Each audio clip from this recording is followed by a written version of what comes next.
Hi hello guys, அஸ்ஸலாமு அலைக்கும். Welcome to my channel. இன்றைக்கி get ready with me for தராபியா விலாக் தான் பார்க்க போகிறீங்க.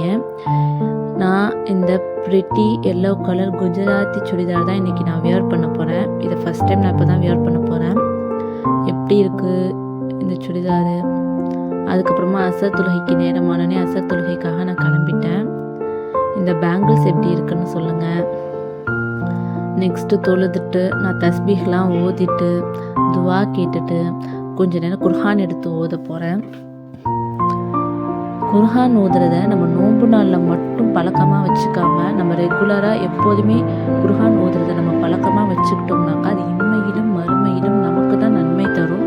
ஸோ அதனால் இதை இப்போலேருந்து உங்களுக்கு நீங்கள் பழக்கப்படுத்தி கொள்ளுங்கள். பழக்கம் இல்லாதவங்க குர்ஹான் ஓதுறதுனால மனசுக்கு எவ்வளோ நிம்மதி கிடைக்கும்னு அதை ரியலைஸ் பண்ணால் தான் தெரியும். அதுக்கப்புறமா எங்கள் அம்மா மல்லிகைப்பூ சந்தனமுள்ள எங்கள் வீட்டில் பூத்திருந்தது. அம்மா பிச்சுட்டு வந்திருந்தாங்க.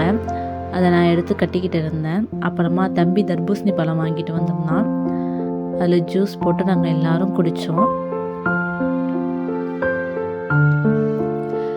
நெக்ஸ்ட் இந்த ஸ்வீட் பன்னு இதுதான் சாப்பிட்டேன் நான்.